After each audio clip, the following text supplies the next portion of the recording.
Live in Western Oregon, this is NBC 16 News at 5:30.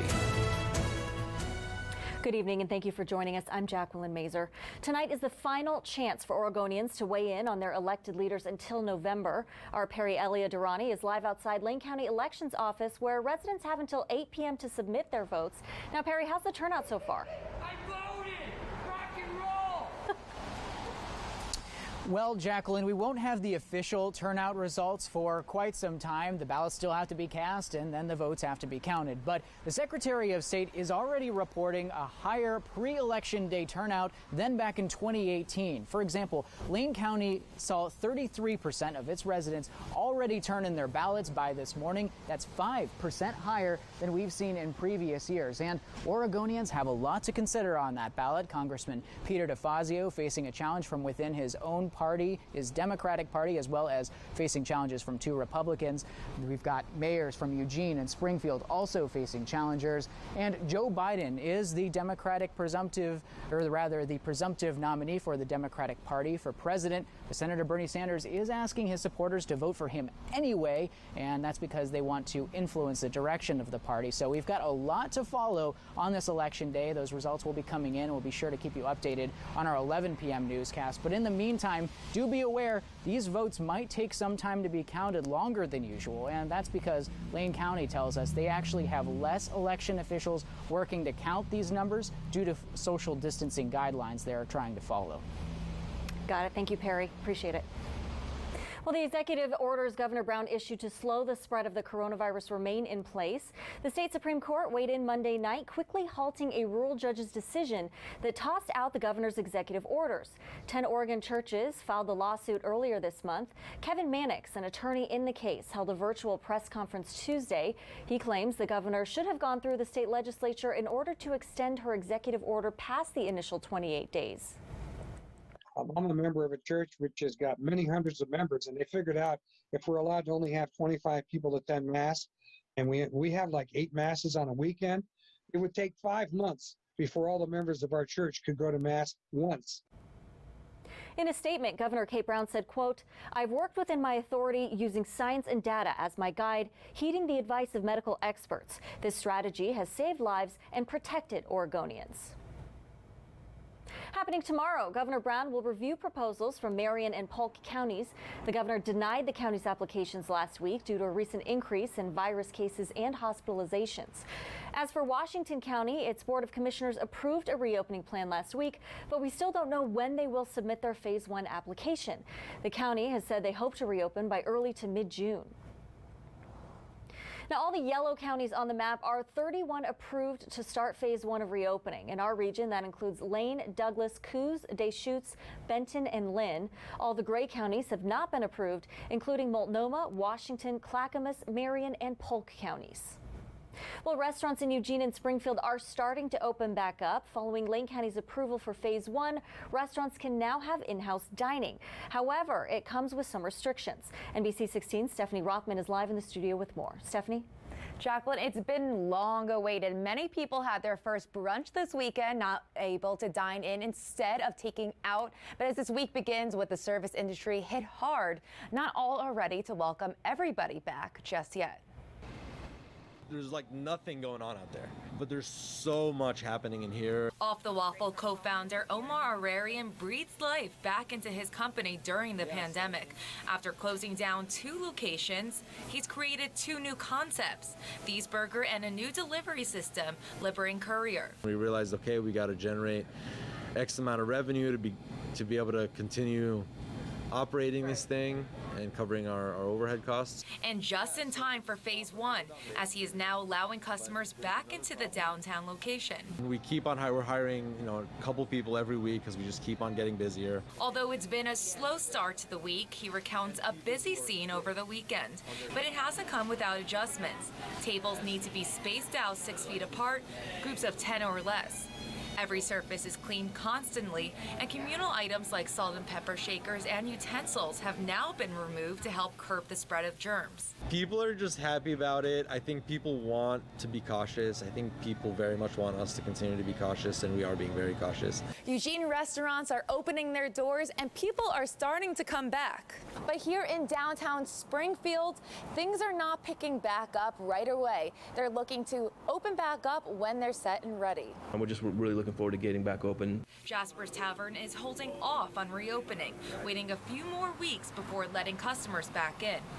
Opened by owner Greg Melitzoff 8 months ago, now in an empty restaurant, he tells us business was just starting to pick up when the pandemic hit. Being that we are, in essence, a sports bar, sports has essentially ended, so that even if we were open, a lot of that draw kind of disappeared. He's had to adjust. Unlike other places that have opened their doors, he's taking some time to change it up. This means taking out some of the lounge areas, moving tables apart, and tweaking his menu to draw customers back in. I think as people start to go out more, they're going to go back to those places they've always been going, where they feel comfortable. And so because we have that smaller group of regulars, I think they're going to feel more comfortable coming to a place like this. Both places getting back to work in their own ways.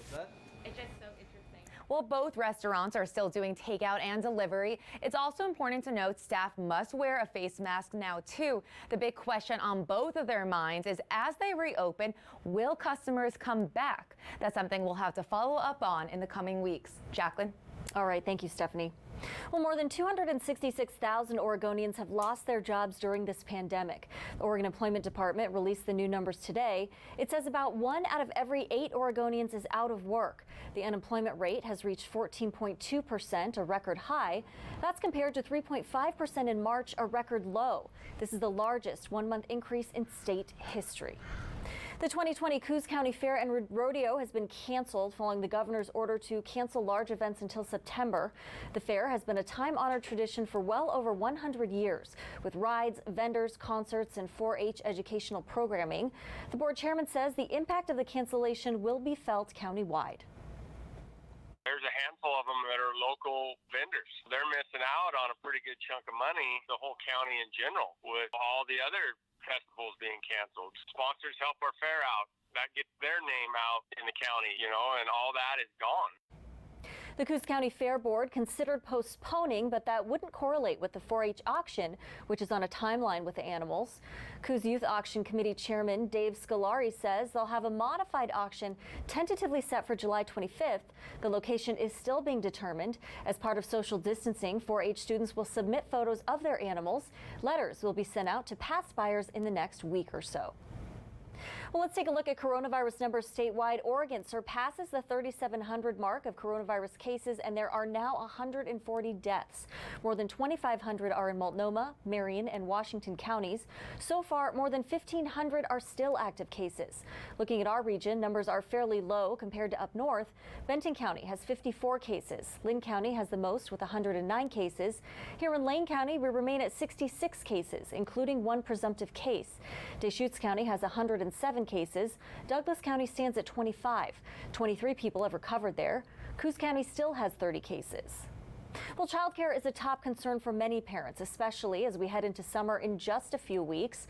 While some daycares are closing, others are taking on emergency childcare services, but they still need more space to serve the community needs. NBC 16's Kelsey Christensen explains. For parents like Erica Westling, finding the right fit for daycare is vital. We just felt like we won the lottery when we found it.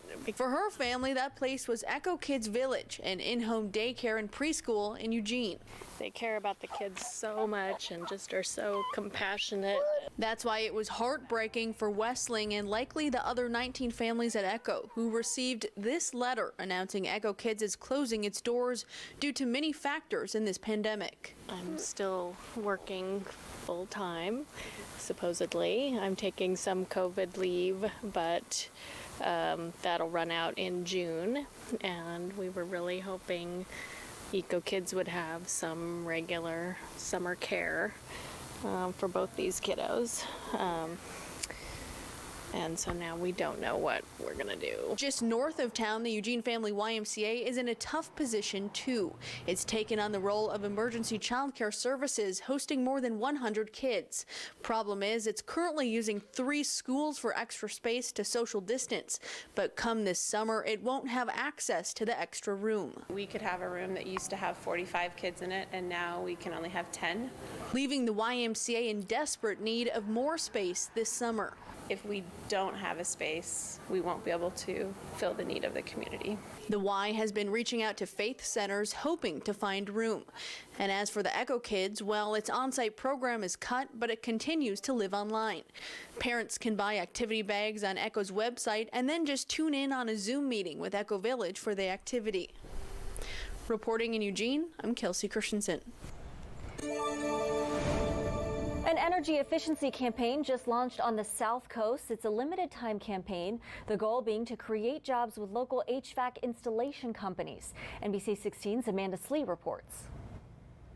Energize South Coast is a new program to help people in Coos County save money and energy by installing ductless heat systems. The goal of the campaign is actually to create jobs with local HVAC installer companies. It's a limited time campaign. Those interested will attend a workshop, get a site assessment, and a quote before the installation. Not very invasive. It's putting something on the outside of your home, putting something on the inside of your home and making a connection, as well as doing an electrical connection. And we find that people really like that it's that simple. According to the Energize South Coast program, ductless heat pumps like the one you see right behind me use about 25 to 50% less energy than a traditional electrical heating system. So the ductless heat pumps kind of give you an option of being able to get a super high efficiency heating system without having to worry about running ductwork through your house. Pacific Air Comfort was chosen for the work. A typical payback period of time for a ductless heat pump would be 3 to 5 years, where a ducted heat pump system would be 7 to 9 years. They've done similar programs in 3 other counties. Through those multiple campaigns, we've educated 599 people.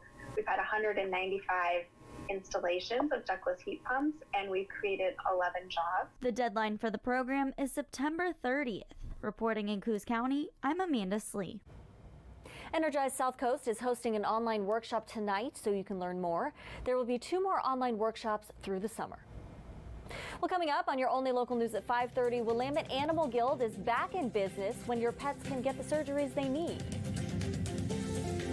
We'll have details of an encouraging new study of those who recovered from COVID-19 and their